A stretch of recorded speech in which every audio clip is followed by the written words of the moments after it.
Организованная преступная группировка по продаже наркотиков Пабло Эскобара за все время принесла ему денег примерно как бюджет Узбекистана, а ныне существующая организация контролирует около 60% всего наркотрафика в США. Сегодня вы узнаете, почему наркокартели до сих пор существуют, как они устроены и как расправляются с конкурентами. Приятного просмотра!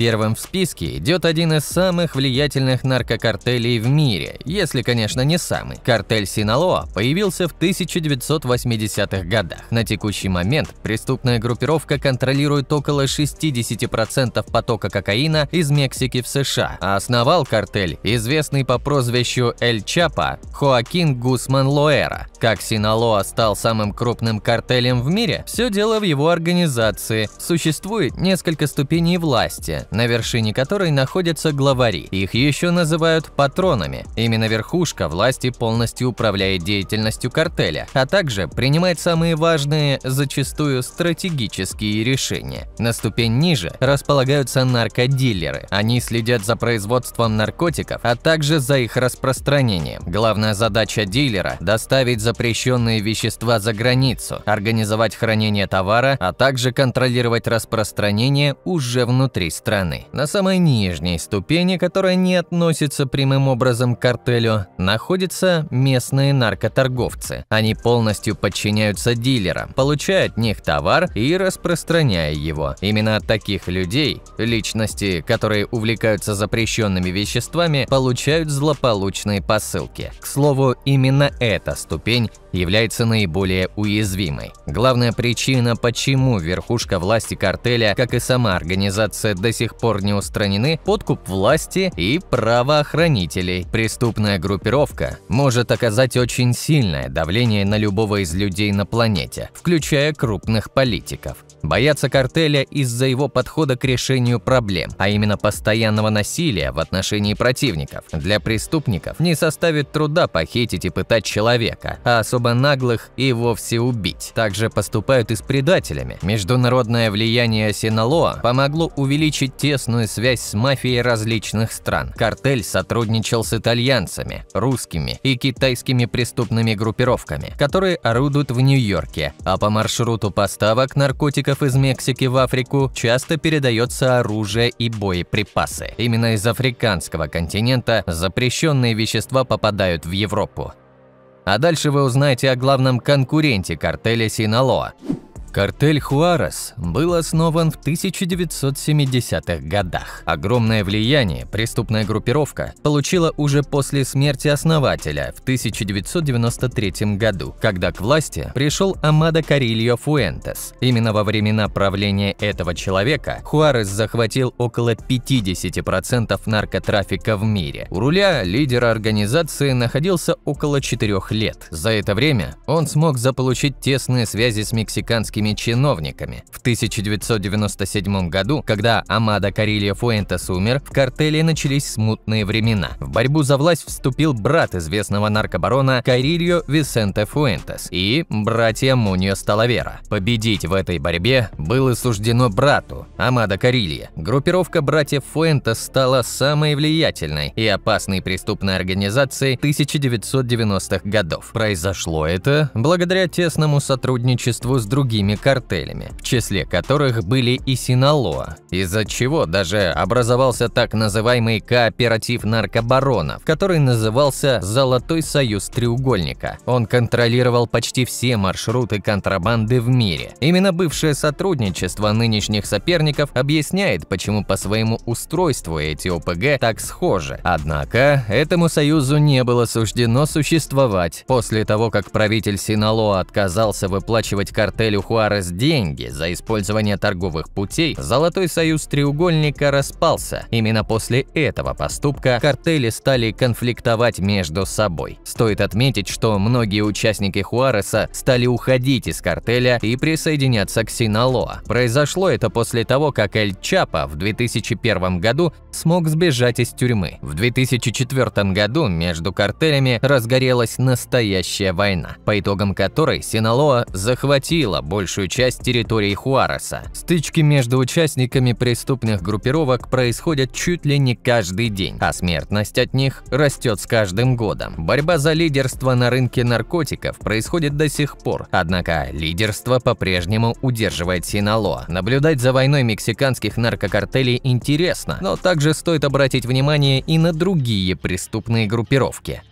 Мирная и культурная Япония, точно так же, как и Мексика, страдает от наличия разных преступных организаций. Наверное, во всем мире уже слышали о якудза. Это японская мафия, которая также контролирует рынок наркотиков страны. Якудза отличается тем, что участники группировки никак не скрывают свое отношение к организации. В отличие от других наркокартелей, японская мафия ведет свои дела в какой-то степени открыто. У них даже есть свои офисные здания. Упоминание в прессе о различных поступках якудза уже не удивляет местных жителей, ведь о них почти все пишется открыто. Участники группировки даже не скрывают свое начальство, как и их место жительства. По этой причине японская полиция строго контролирует количество участников организации. Стоит также отметить, что у якудза нет четких границ их территории. По этой причине в группировке почти не происходит внутренних разногласий. У японской мафии есть и другие отличия от традиционных картелей. Например, вертикаль власти не построена на родственных связях, поэтому любой желающий может стать лидером. Интересны и их обычаи. Если участник якудзы провинится в чем-то серьезном, он должен сам себе отрубить палец, после чего принести его своему начальнику. Такой ужасный обычай называется юбицума и обычно используется в знак преданности или для искупления вины. Обычай не является обязательным, если вы провинились, но он может спасти от более серьезного наказания. Помимо рынка Японии, организация контролирует производство и реализацию наркотиков и в других странах. Правда, якудза не занимаются только ими. Различных вариантов заработка у преступников много, начиная от обычной контрабанды, заканчивая заказными убийствами. Но почему в мире до сих пор никто не устранил подобные преступные группировки?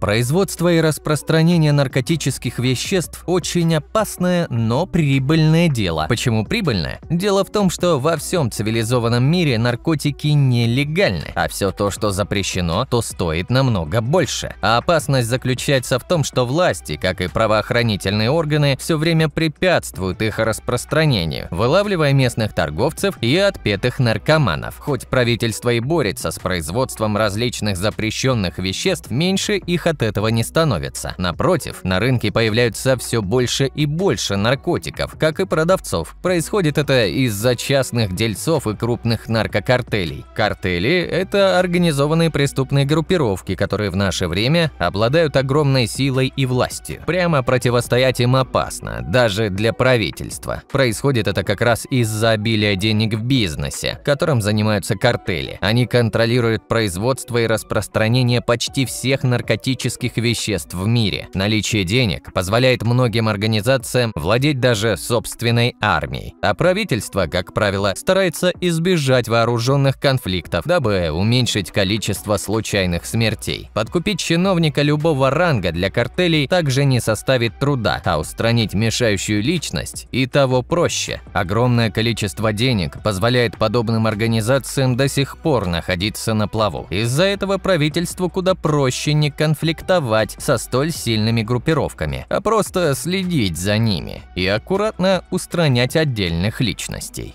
История самой известной мафии Италии начинается с маленького острова Сицилия. Свое начало наркокартель получил в начале 19 века. Чтобы попасть на международный уровень, организации потребовалось еще около века.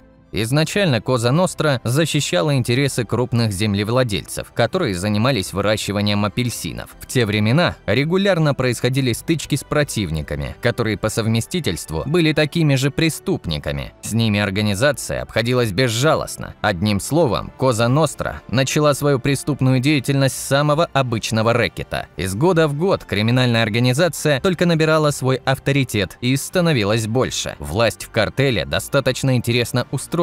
Во главе организации стоят крупные кланы и семьи. Например, наибольшее влияние имеют кланы Дейкатанезе, Фиданцати и Матизи, а из семей можно выделить Инцерилло, Гравиано, и Денаро. Также в Коза Ностра есть и неписанные правила. Например, нельзя иметь отношений с женами друзей, чтобы вас видели с полицейскими, а также посещать бары и клубы. Это далеко не все правила картеля. Внутри организации их называют 10 заповедями. Коза Ностра часто ведет различные сделки и с другими крупными криминальными группировками. Благодаря такому подходу организация смогла разрастись до международных масштабов. Занимается картель не только рэкетом, как в старые добрые, но и созданием и реализацией наркотиков, рынком казино, сутенерством и торговлей оружием.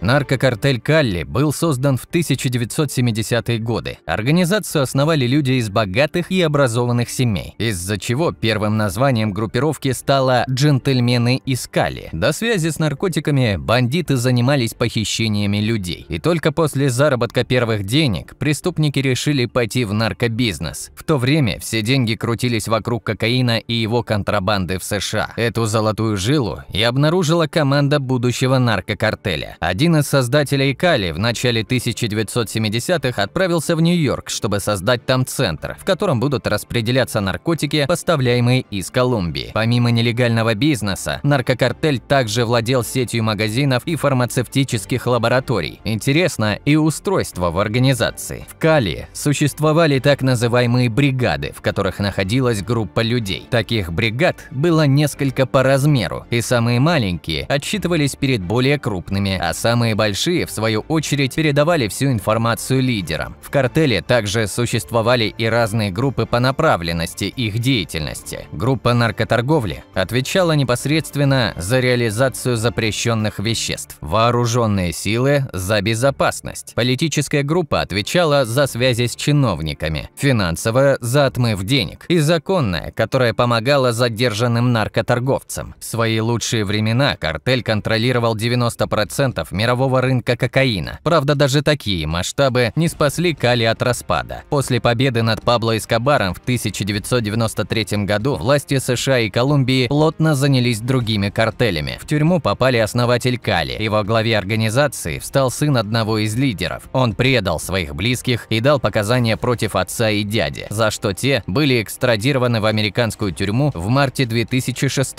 года. В итоге они признали вину и согласились на конфискацию $2 миллиардов в обмен на амнистию их родственников. В 1998 году наркокартель Калли перестал существовать.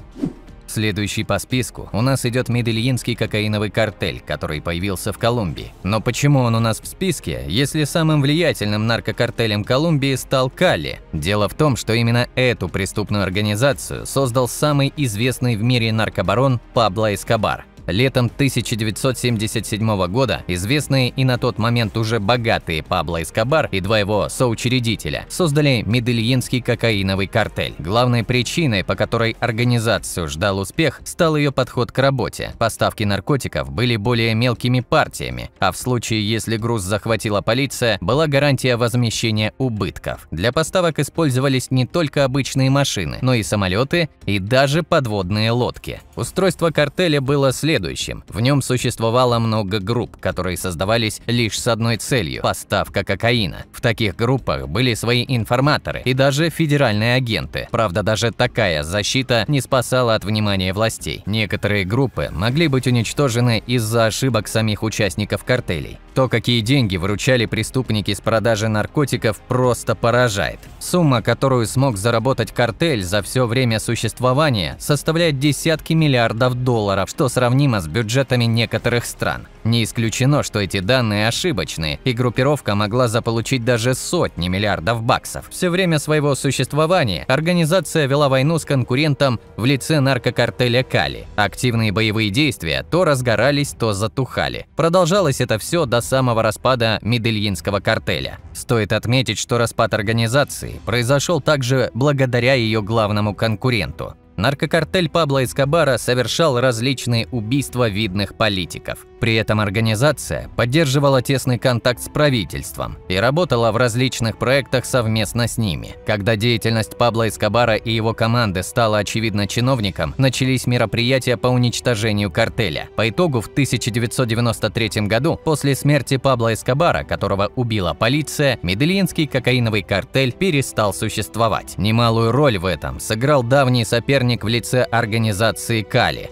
В Неаполе также были свои преступные группировки. Наркокартель Каморра возник в далеком 18 веке в тюрьмах. Основной идеей группировки была защита заключенных. В 19 веке картель имел на своей стороне представителей власти, что также позволяло свободно заниматься преступными делами. Бизнес наркокартеля Каморра построен не только на продаже запрещенных веществ, но также и на сутенерстве, рэкете и подделке дорогих товаров. Правда, все другие направления меркнут в сравнении с торговлей наркотиков. Выручка там в разы больше. Естественно, такие большие деньги не могли не заставить организацию остановиться только на своей территории. Каморра продолжила развиваться на международном рынке наркоторговли. Картель поставляет самые различные запрещенные вещества, преимущественно в Европу. Конечно, организация не могла остаться без интереса властей. Правда, полиции за все время существования наркокартеля удалось задержать всего 5 лидеров. Почему так мало? Дело в том, что Каморра не имеет какой-то четкой иерархии. Вся организация разделена на группы, которые владеют своими регионами. У каждой группы есть свой босс. Точно узнать, кто именно стоит за всем наркокартелем, невозможно. По этой причине полицейские до сих пор не смогли поймать кого-то еще из руководства организации. А может быть, все дело в откупе. Как и другие наркокартели, Каморра получает огромные деньги со всех своих направлений бизнеса. И, возможно, не самые честные полицейские и судьи просто не могут устоять перед тем количеством денег, которое им предлагают. Ну а как все обстоит на самом деле, мы никогда не узнаем. На этом у нас все. Всем спасибо за просмотр и до встречи в следующих видеороликах. Пока!